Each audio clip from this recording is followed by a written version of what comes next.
What he told me was that when he saw Cleo from 5 to 7, it was the first movie where he got into a woman's inner life.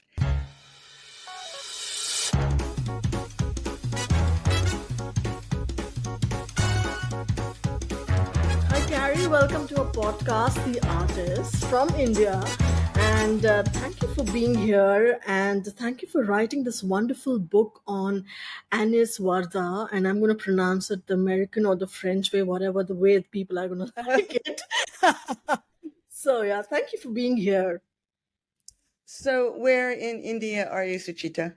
So I'm in Mumbai right now. And okay. we do the Just need to podcast place from you. Mumbai. Yes. And I'm in Philadelphia. Yes, I'm aware, and I loved your amazing book on this great artist who transformed her career from being a still photographer to a filmmaker to an installation artist in her long journey of 55 plus years, which is so amazing, and what a great in-depth research on it. Just for sort of my understanding and the listeners as well, how did you go about researching and finding the right people to come on board for this book? Well, I started it during COVID, so I couldn't travel. Mm-hmm. And so I called one of the dozens of wonderful Varda scholars in America, most of whom are female. And I said, "Do you know any good researchers in Paris?" And she said, "Oh yes, I know the former archivist for Agnès Varda, or Agnès Varda, which I think I'll say." And so his name is Bernard Bastide, and he was fabulous. He knew everything. He knew where their papers were. Even though he didn't have access at the time because it was COVID, he just remembered a lot. He had a lot of primary research materials, and of course I took this assignment without really speaking French fluently. I learned, as research went, I learned how to read it better, but I can't pronounce it. So I couldn't ask questions in French, but by the time I did get to Paris, I found that if they spoke French, I understood it, and most of them understood spoken English. So I was able to interview people in France as well. First of all, it was a little easier for me than most people to research the book because I had 40 plus years as a film critic, and I knew a lot of the players and a lot of people who knew her. And one of my best friends was Tom Luddy, who Agnes actually turned into a producer when she needed a producer, and who later became the founder of the Telluride Film Festival. And they were mutually beneficial to each other. The film community, as you may or may not know, or the international film community, is not very large. It seems.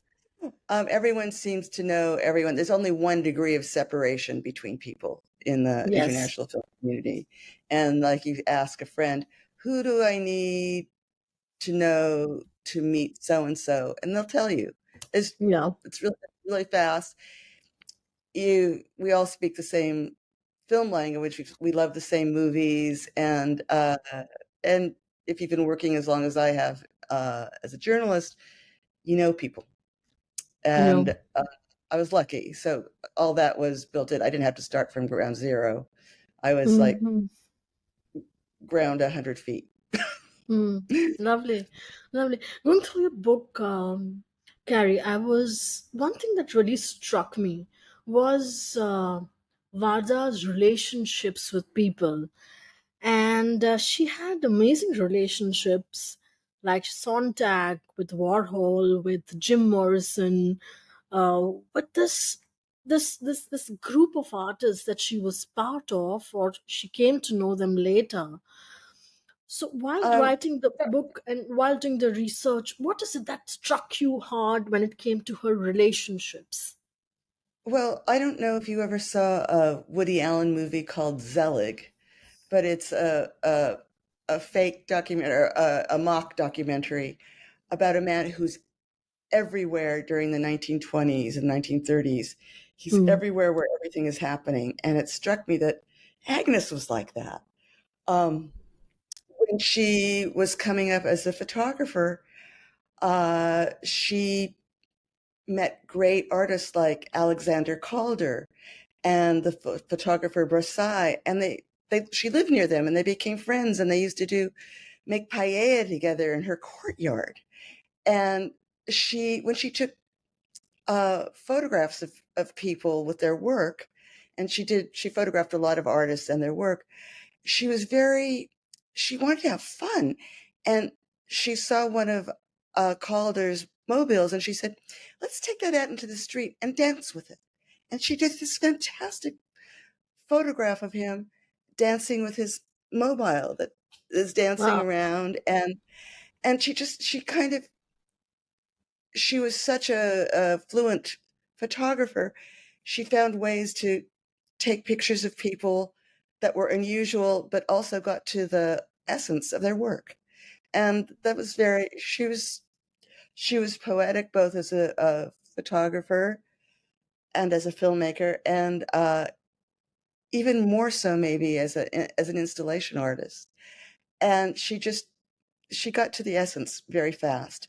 And I think that's because when she learned how to photograph, one of her earliest assignments was taking pictures at Christmas time of children on Santa's lap.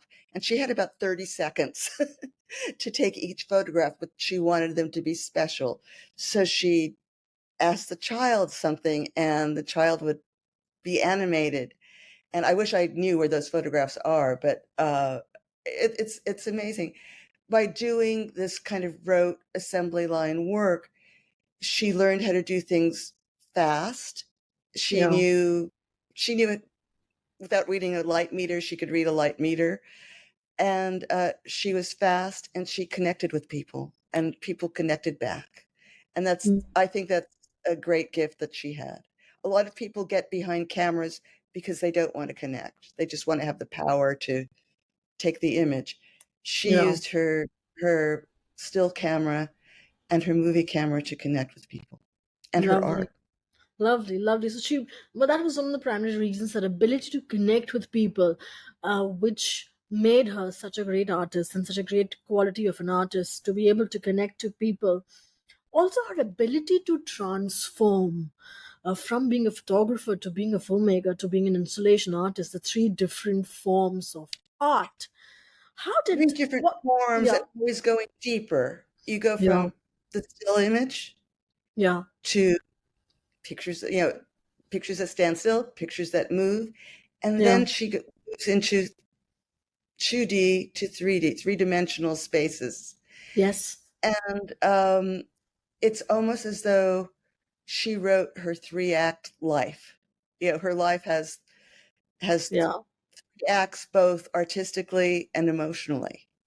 And not a lot of, you and I have watched enough movie biographies to know that maybe real life doesn't happen in 3 acts. Yes. And there's no grand conclusion at the end, but she had that, or it seems like she created her own life as well to have that great 3rd act. Yes. And she never stopped working, from the age of like 19. She just didn't stop. And while writing the biography, I kept on saying, oh, I can't do this. I can't do this. And I kept on thinking, well, Agnes did. So she became kind of an inspiration to finish the damn thing. And may I say words like damn on a podcast? Is that okay? Yes. Yeah. There's a very interesting distinction that you mention in the book, and that is the approach to filmmaking by Agnes and versus her husband, Demy. Yes. There's a very, very special distinction, and that Demy was very It was organized. planned, yeah, organized and planned. And Varda was just opposite. It was almost like jumping into the swimming pool, and that's such an important line. And I feel that, That's what her daughter said about it. yeah, That when her father got to the set, it was like the movie had already been made. yes, But Agnes used the process to make greater and deeper discoveries, and yeah, that probably didn't sit well with all of her actors and all of her producers, but yeah, it it made her movies different. She never went to film school. She yeah, just thought, well, I can take pictures. Maybe I can take moving pictures. yeah, And she made her first movie mostly not to make a movie and to make money and to get big audiences. She made her first picture as kind of to distract a friend who had cancer from his illness, and she used his estrangement from his wife as a part of that movie, but she didn't also make the movie just about their relationship. She made the movie also about the community at large. She showed a marriage in trouble in close-up, but the master shots, as you will, are about the community of fishermen in the town where she spent many years during World War II. yeah, yeah, And she took tons and tons of footage, and she knew about editing photographs, but she didn't know much about editing a movie until some friends, or I guess her producer, said, go to this guy, Alain René, who became a very famous filmmaker. He had been yes, documentaries at that point, and he taught her, and she learned yeah, from him. He taught yeah, her, he put her movie together, and she learned how we put together moving images. I yeah, mean, she never went to film school. She didn't learn yeah, basic things like, oh, if you're going to make a cut here, you should make it with the people going this way. So it's an easier cut. She didn't know any of that stuff. yes, yes, And yes. And I read that, yeah, she found her way. She found her own language, and she didn't speak the same language of most of the filmmakers in the French New Wave. yes, yes, And she didn't have the inhibitions they had. yes, She was more ready to experiment. It's yeah, like never having written and just experimenting and coming up with something very exciting. I mean, initially, she was incredibly well read, and she really liked novels that were, in France, they called experimental novels the nouveau roman, the new novel. And they were much less explicit and experimental than literature before. And she wondered why had literature gone through all these experimental evolutions, but film basically was made the same way it was made 100 years before or yeah, 75 years before. So yeah, she she didn't yeah. know the grammar, and she invented her own grammar. Yeah, and you write this in the book saying that when she was 25, when she was making her first film, she had no idea about film history. She had barely watched 25 films, forget about anything else. And just jumping into the water and saying, I'm going to be a filmmaker. And then she turns out And to be she, an and she innovator. didn't drown. She did not drown. She invented her own language. So in the process, when you write this, just for our listeners, who emphasize on everything has to be structured, the way the filmmaking world functions is that everything needs to be structured. You need to have everything bound, and here comes a filmmaker who just destroys all the formula that we have been taught in filmmaking. What's your advice on that while you were writing this book? How should the world open up to art and to creativity and to filmmaking, perhaps to create a new syntax? Well, I have to say that while writing, I wanted to try different things, Mm. but I thought that I thought it was weird. I thought, she took all these chances. You're not playing around with your writing the way she experimented. And I thought, maybe writing a conventional biography of an unconventional person will work better than writing an unconventional account. I wanted it to be chronological, and so you understood cause and effect. And I don't think Agnes lived a cause and effect life, and maybe I let her down there. But I think that writing a cradle to grave biography is best chronologically. It might be old school, but I don't mind. I didn't mind. And also, I know that she went to India, and I know that her movies were at festivals in India. Yeah. And I believe she knew Satyajit Ray, or had met him in any case. Oh. But I don't know. Pardon me? Oh, I didn't know that. That's not mentioned. Yeah. Well, yeah, she knew everyone. Yeah. Yeah. You start with that assumption. I believe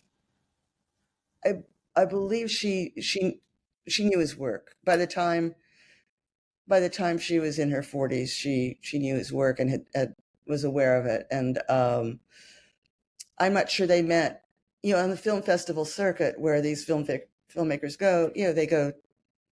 They go from Cannes to let's see, Cannes in May, Venice is in August. Toronto and New York are in September. And they follow each other around. Berlin's in January, February. So these people see each other and are on the same track. I mean, it's amazing. She knew all these great filmmakers from the generation before her, and that was amazing. Both she and her husband Jacques Demy were very fond of Jean Cocteau. There are a lot of films which I'm going to later ask you in terms of how the screenplays never got produced. But when you come to chapter 5, you mentioned about the significant challenges. You've mentioned this, that the most significant challenge in the director's career is financing and completion of the second film, which Varda mentions. And that is such an important point. If you would like to elaborate on that, so all our listeners know how challenging it was for great filmmakers. So, of course, they need to keep continuing and keep going, Well, financiers, I don't know enough about the film production in India to know how it works. It's the same as in France or in the United States? The challenges are the same. Well, the challenges are the same, but in France, it's like everything is an independent movie and it's independently financed. French studios don't work like American studios. In the United States, movies were made to be commercial successes. In France, movies were made to be artistic successes, and that's very different. And but to get money for a second movie, it also has to be enough of a commercial success to make a second. Varda would make her first movie, I guess she started making in 54 and it came out in about 55 or 56 when it was first out.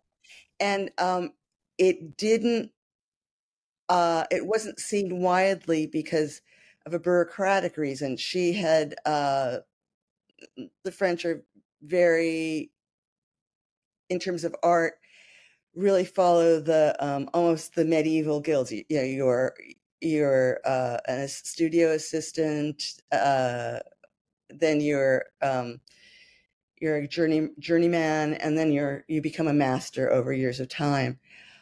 So she paid enough money to be a director of shorts, but she ended up making a feature film and hadn't paid the toll fee for a feature film. So the movie couldn't be shown commercially, but it was shown and it was shown and seen by a very small set of people, but they were the right people. They were it was shown to Truffaut, to Marguerite Duras, all the great, thinkers and writers and authors. Yeah. And so she wasn't really, she wasn't really in the film world yet. And Renee said, you should do some commission films. Yes. So she took money from the Tourist Commission and made really interesting movies about the chateaus on the Loire. Yes. And a very, very funny movie called Along the Coast about the Riviera. Yeah. And they're both what we today would call an essay movie or essay movies. And they're very funny. And she wrote the narration. And that was the beginning of who she was. She actually kind of liked to gather all the footage, and then she didn't write the narration from the first. She got all the visual details, then thought about how does this work together? How does this hang together, or does it hang together? And then she would write these very, very funny narrations, and so the movies were entertaining and educational at the same time. Yeah, chapters, of course, that covers between her husband Demy and herself, and what an incredible relationship they had, getting married, having kids. Also, they traveled to California, they traveled to US, and they lived there and also tried to build their career there, and also they built so many friendships out there. Also, you end, as you move towards the end of the book, you mention about, was she suffering internally when the breakup happened between the two of them, and also when she realized that her husband Demi was in a relationship with another man.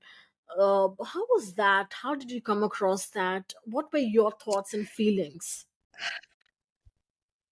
Well, first of all, I had seen Demi's Umbrellas of Cherbourg when I was about 12. And it seemed, I guess I knew unconsciously that he liked a lot of things that I, as a 12-year-old girl, liked. He liked the bright colors. He liked these beautiful women and beautiful men. And I guess when I started reviewing movies, I kind of intuited that he wasn't entirely heterosexual, and nor was Agnes. But I think they were very, very close, and I think they really, really loved each other.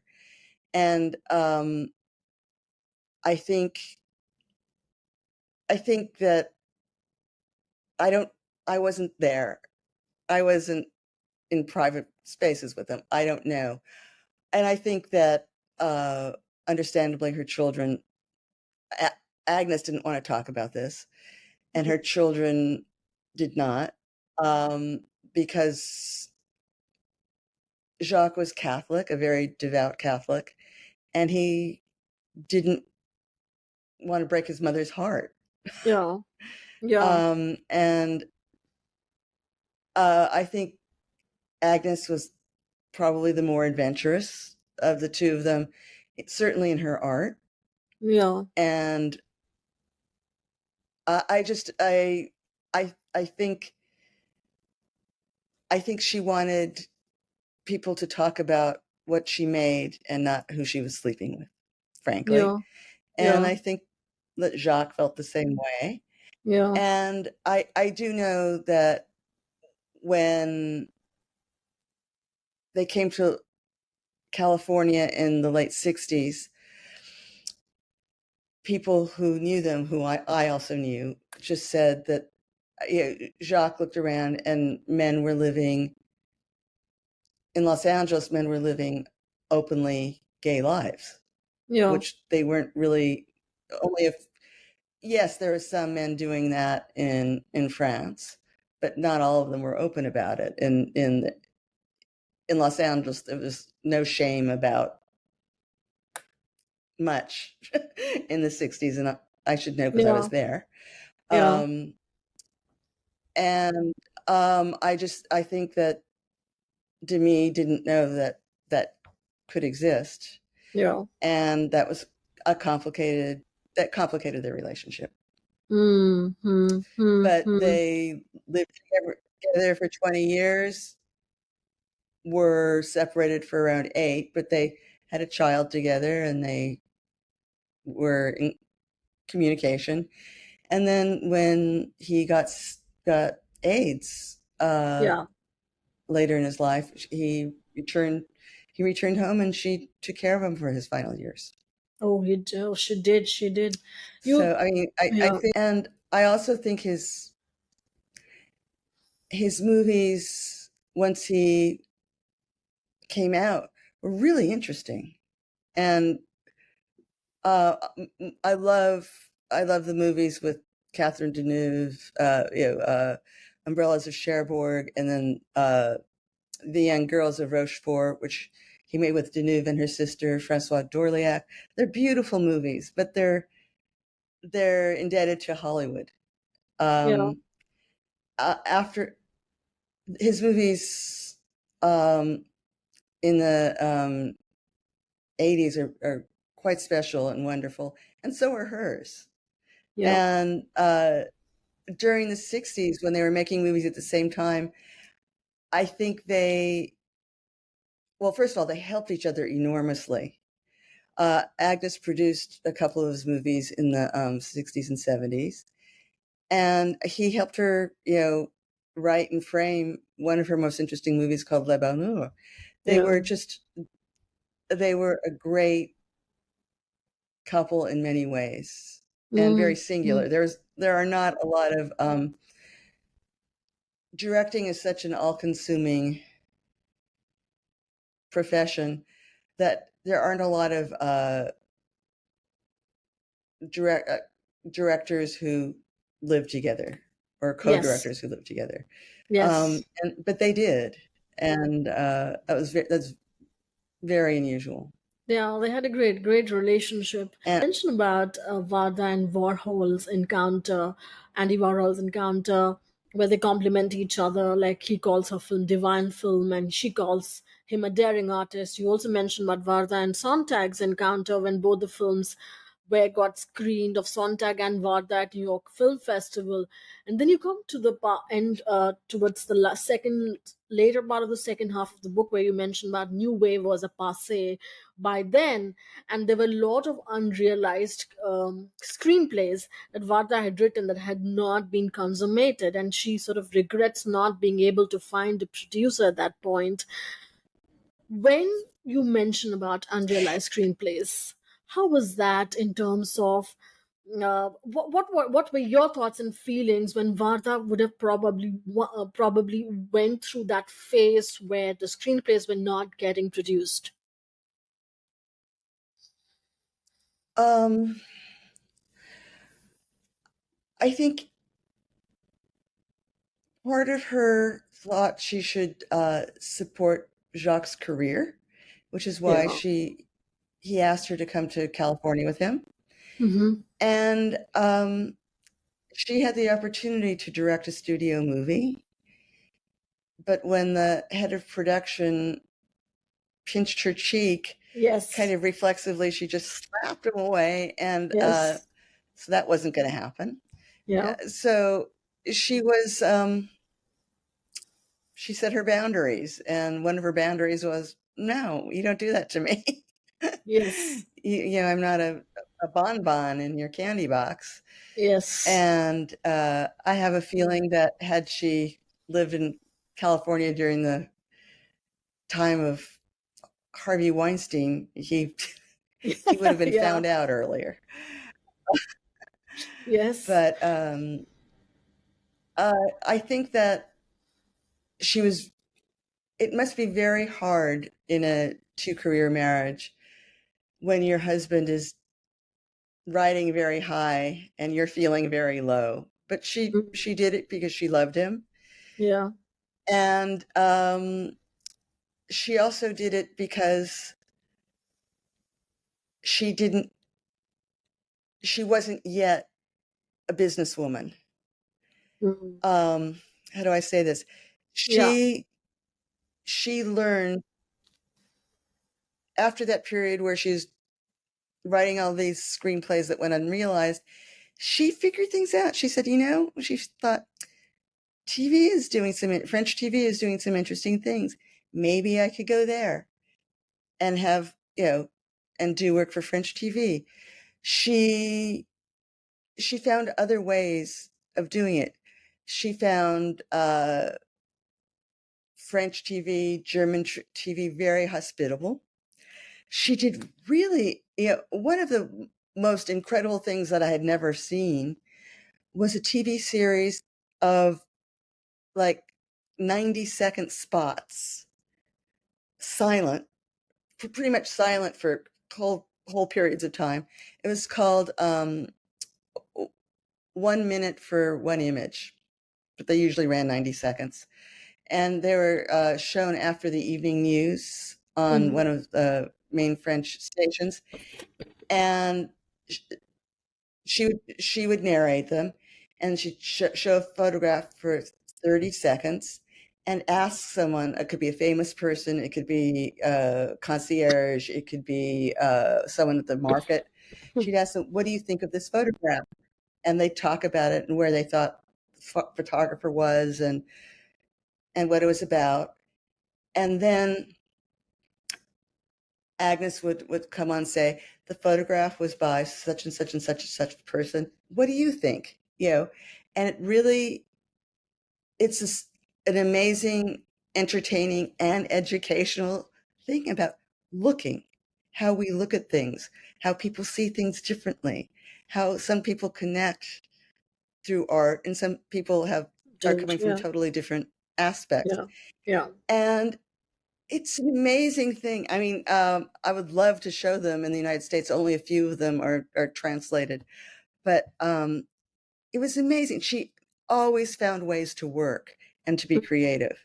She found a way to understand which bureaucracies or places were sympathetic to her work. Once she had some money, she bought her own movies back from the distributors who own them, and her husband's movies back, so she could get she could benefit from them and promote them, and rather than the corporate entities who own them, who had no real instinct or pressing reason. And she was out there. She got publicity. She never turned down an interview. You could always, several times I would be in places where, I'm going to Philadelphia, get that person at the Philadelphia Inquirer to interview me. And I'd get a call from her people. And of course, she's Agnès Varda. Of course I'd interview her. And she was just a great teacher. Yes, total and complete inspiration for indie filmmakers.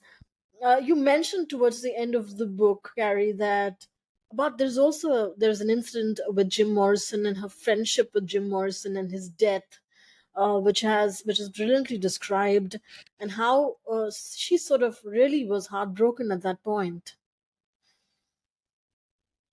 Well, she thought that Varda was basically, a reincarnation of a great poet like Rimbaud or Baudelaire. And they really liked each other. He had been a film student at the University of California, at Los Angeles, and he really liked her movies. He liked Demy movies, and he wanted to be them, and she kind of wanted to be him. And he was extremely gorgeous.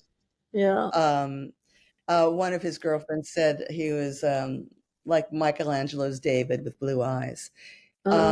He was breathtaking. He was also an alcoholic and addicted to other drugs. And he he wanted to come to Paris where he could just write, and he wanted to write poetry. Yeah. And I think he was very attracted to Agnes's discipline. Yeah. She worked, she wasn't, idling. Even when they would take vacations, she and Jacques, she would work. She would, go around with her camera and take pictures. She would, find things. She would go to museums. She would learn more. Yeah. But when Morrison was in Paris, I guess it's 1971. I'm thinking. Yes. I don't have the book in front of me, so I can't check the date. They visited. He visited frequently. She took him to the set of Jacques' movie The Donkey Skin, or Peau d'Âne. And their mutual friend, was staying with Agnes one night, and they went out to dinner, and he was very troubled. And his name was Alain Ronay, as opposed to Alain Rene. Yeah. And Alain Ronay said that he had drinks with a beer with Jim, and he kind of saw Jim's face as a skull. And he had this feeling that all was not right with Jim. Yeah. And he was right. The next morning, Jim's girlfriend, Pam, called up Agnes's house and said, he's dead. I don't know what to do. And Agnes said, call the fire department. We'll be there immediately. And they got there. And I mean, we don't really know whether, we know that however Morrison died, it was probably due to heroin or alcohol. Yeah. And he was in his bathtub like Marat, and dead. And she was brave enough to go in there and see him. She dealt with the police. His widow gave the police a different name, and Agnes had many connections in the media, and she asked to keep the death off out of the media until he was buried, because it would be circus, and she thought he deserved. He and his loved ones deserved privacy at that moment. Yeah. And she was one of 5 people at the funeral, which was shorter than a Doors song, apparently. Yes, less than 8 minutes. Yes. Less than 8 minutes. Yeah. So, but she made friends everywhere. And also towards the end of the book, you mentioned about Scorsese's immense admiration for Varda, and he consistently admired her, and also they ended up becoming very good friends. And even after when Varda passed away, Scorsese had huge admiration, and he went around talking, giving statements on how great a woman filmmaker she is, and how she has brought a women perspective to films, which a man would never have. Yeah, well, what he told me was that when he saw Cleo from 5 to 7, it was the first movie where he got into a woman's inner life. Yes. And I guess women, when he grew up, were largely decorative on screen. Yeah. And here was a woman who was very beautiful, but she didn't know whether she was going to die or not. And he said, I didn't know you could do that. Yeah. And it was a revelation to him.